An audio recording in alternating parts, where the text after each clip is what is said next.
1 करोड़ से ज्यादा केंद्रीय सरकारी कर्मचारी और पेंशनर्स पूछ रहे हैं, ए वहां पे कमीशन कब बनेगा। ये सिर्फ कागजी कार्यवाही नहीं है, ये असल जिंदगी, घर के बजट और फ्यूचर सिक्योरिटी के बारे में है।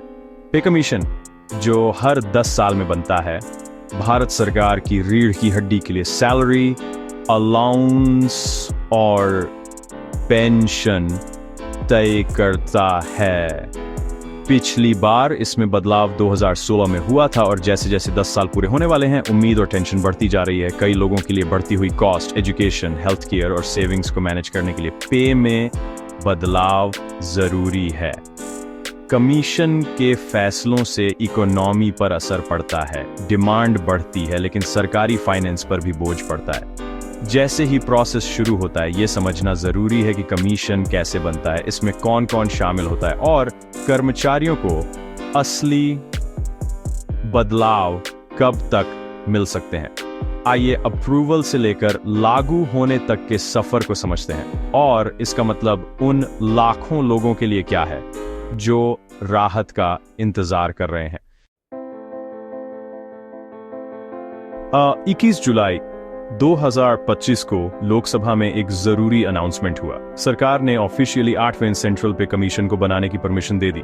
केंद्रीय वित्त राज्य मंत्री पंकज चौधरी ने सांसदों के सवालों के जवाब में ये खबर कंफर्म की, जिससे महीनों की अटकलें खत्म हो गईं। ये सिर्फ रूटीन नहीं था,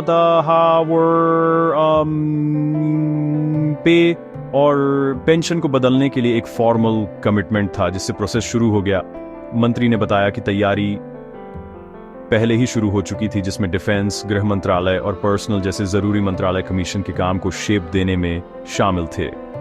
ये मल्टी डिपार्टमेंटल कंसल्टेशन ये तय करता है कि कमीशन सभी सरकारी सेवाओं की खास जरूरतों को पूरा करे। इस अनाउंसमेंट ने नई तेजी ला दी। अगला स्टेप कमीशन के चेयरपर्सन और मेंबर्स को अपॉइंट करने के लिए एक फॉर्मल नोटिफिकेशन था। ये असली ऑपरेशनल शुरुआत है, क्योंकि कमीशन केंद्रीय सरकारी कर्मचारियों के फाइनेंशियल फ्यूचर को शेप देने की तैयारी कर रहा है। ठोस एक्शन का इंतजार आखिरकार खत्म हो गया। प्रोसेस ऑफिशियली शुरू हो चुका है। एक पे कमीशन बनाना वित्त मंत्रालय की लीडरशिप में एक डिटेल्ड सलाह मशवरे वाला प्रोसेस है। ये टर्म्स ऑफ रेफरेंस कमीशन का काम का ड्राफ्ट बनाने से शुरू होता है, जिसमें डिफेंस, गृह मंत्रालय और पर्सनल जैसे जरूरी मंत्रालयों से इनपुट लिया जाता है। बड़े असर का अंदाजा लगाने के लिए अक्सर राज्य सरकारों से भी सलाह ली जाती है। इसके बाद सरकार एक चेयरपर्सन, आमतौर पर एक रिटायर्ड जज, और एडमिनिस्ट्रेशन, फाइनेंस और पर्सनल में एक्सपर्ट मेंबर्स को अपॉइंट करती है। उनकी अपॉइंटमेंट को कैबिनेट की अपॉइंटमेंट्स कमेटी अप्रूव करती है। फिर इंडिया के गैजेट में एक फॉर्मल नोटिफिकेशन ऑफिशियली कमीशन बनाता है। कमीशन अपना ऑफिस सेट करता है, स्टाफ रिक्रूट करता है और यूनियन डिपार्टमेंट और पब्लिक से इनपुट इनवाइट करता है। ये नई पे स्ट्रक्चर की सिफारिश करने के लिए अपने इंडिपेंडेंट डेटा ड्रिवन काम की शुरुआत है। सिर्फ बड़ा सवाल, कर्मचारियों को ज्यादा सैलरी कब मिलेगी?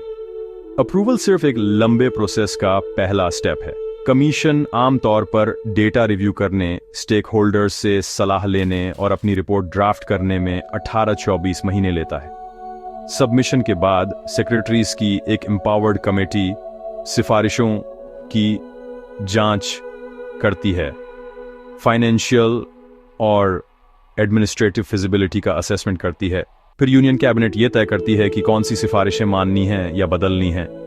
कैबिनेट की अप्रूवल के बाद ही वित्त मंत्रालय रिवाइज्ड पे और एरियर के लिए ऑर्डर जारी करता है।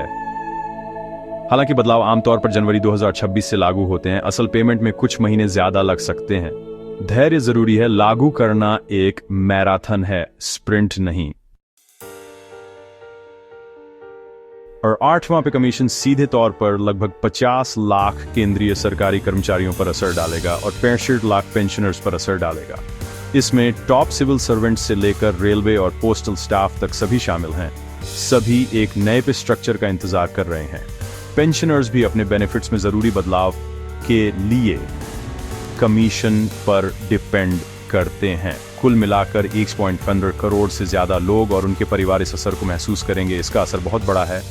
इनकम बढ़ने से कंज्यूमर स्पेंडिंग बढ़ती है, जिससे इकोनॉमी को बढ़ावा मिलता है। राज्य सरकारें और पब्लिक सेक्टर बॉडीज अक्सर केंद्रीय पे स्केल को फॉलो करती हैं, जिससे लाखों और लोगों पर असर पड़ता है। कमीशन के फैसले देश भर में पब्लिक सेक्टर कंपनसेशन के लिए बेंचमार्क तय करते हैं। और टाइमलाइन लंबी है। जुलाई 2025 में अप्रूवल के बाद टर्म्स ऑफ रेफरेंस को फाइनल करने और मेंबर्स को अपॉइंट करने में 2027 के आखिर तक का समय लग सकता है। कमीशन का मेन काम सलाह मशविरा, डेटा एनालिसिस और रिपोर्ट राइटिंग शायद 2030 और 2027 का ज्यादातर हिस्सा लेगा। फाइनल रिपोर्ट 2000 के आखिर तक आने की उम्मीद है। फिर एक एम्पावर्ड कमेटी रिपोर्ट की रिव्यू करती है। इस प्रोसेस में और 3-6 महीने लग सकते हैं। कैबिनेट का फैसला और फाइनल ऑर्डर 2028 के बीच तक आ सकते हैं। रिवाइज्ड पे आमतौर पर जनवरी 2026 से लागू होता है, इसलिए कर्मचारियों को पूरी अवधि के लिए एरियर मिलेगा। प्रोसेस बनने से लेकर फाइनल पेमेंट तक आमतौर पर लगभग 3 साल का होता है। ये एक कॉम्प्लेक्स मल्टी स्टेज सफर है, लेकिन ये पूरी तरह और फेयरनेस को तय करता है। इंतजार लंबा है, लेकिन नतीजा जरूरी है। कर्मचारी यूनियन पहले ही अपनी अहम डिमांड्स बता रहे हैं। ज्यादा मिनिमम बेसिक पे RS 18,000 से कम RS 36,000 तक, और एक बड़ा फिटमेंट फैक्टर शायद 3.68 तक। वे HRA और ट्रांसपोर्ट अलाउंस जैसे अलाउंस को फिर से लागू करने और महंगाई से जुड़ा एक ज्यादा ऑटोमेटिक पे रिवीजन मैकेनिज्म बनाने पर भी जोर दे रहे हैं।